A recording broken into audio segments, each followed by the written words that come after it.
So you're gearing up for the AP Gov exam. You've been studying for what feels like forever, right? But have you ever stopped to think about how all that work actually becomes that one little number you get back? Well, we're going to pull back the curtain and show you exactly how it all works. All right, let's dive right into the big question. How in the world does the College Board score this thing? For a lot of students, it feels like this: complete mystery, kind of like a black box where your answers go in and a score magically pops out. But trust me, that's all about to change. I mean, really think about it. You spend months learning about foundational documents, memorizing Supreme Court cases, all of it. And then, after a 3-hour test, it all gets boiled down to a 1, a 2, a 3, a 4, or a 5. How does that even happen? Well, here's the good news. It is not magic. There's no secret committee deciding your fate. It is just a formula, a pretty straightforward one, actually. And by the end of this, you're going to know exactly how to calculate it yourself. Okay, first things first. To understand the score, you have to understand the test itself. We've got to break it down into its two big parts. This is the foundation for everything else.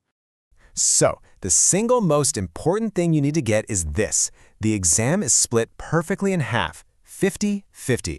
The multiple choice questions are worth exactly 50% of your score, and the free response questions, or FRQs, are worth the other 50%.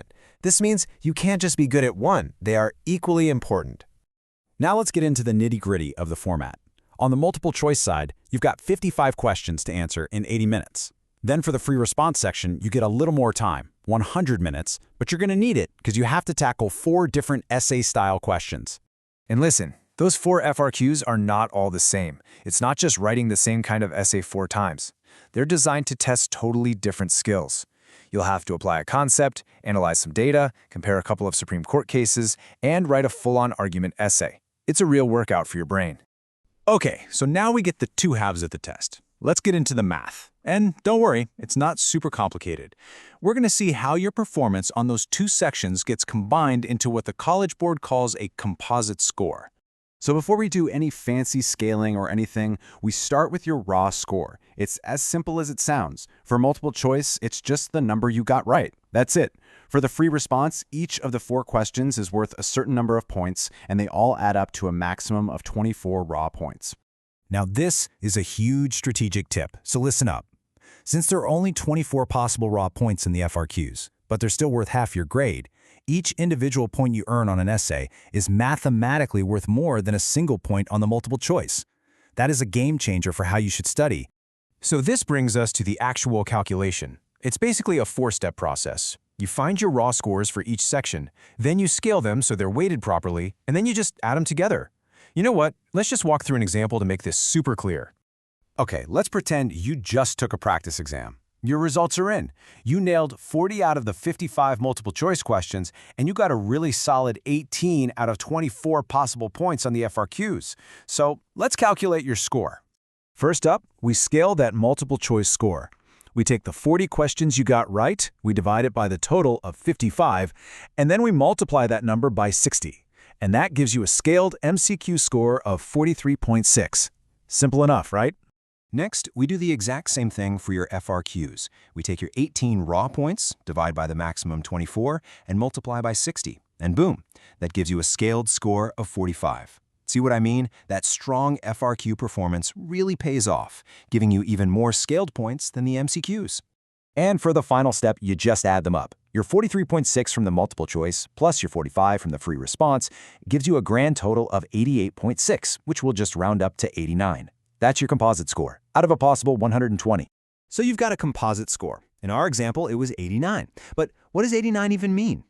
This is where we see how that number gets turned into the thing everybody actually cares about, that final score from 1 to 5. So here's the translation. This is what it all means in terms you're probably more familiar with. A 5 is basically like getting an A in that college course, a 4 is like a B, and a 3 is like a C. And that 3 is often that magic number you need to get college credit. And here's a really good benchmark to keep in your head. To get that passing score, a 3, you usually need a composite score of around 60. That's only about half of the total points possible. So with our example score of 89, you'd be sitting pretty, definitely in that 4 or 5 range. Okay, this is all cool to know, but so what? How does this actually help you? Well, knowing the formula isn't just for fun. It can totally change the way you study and prepare for this exam. So what do you do with this knowledge? Well, first, since both sections are worth 50%, you absolutely cannot ignore one for the other. Second, you really want to focus on getting every single one of those high-value FRQ points. And finally, a huge one, there is no penalty for guessing on the multiple choice, so you should never, ever, ever leave a question blank. See? Once you know how the score is calculated, the power is really back in your hands. You can run through these scenarios with your own practice tests, figure out where you're weak, and build a study plan that actually makes sense. So the only question left is, what score are you going to aim for?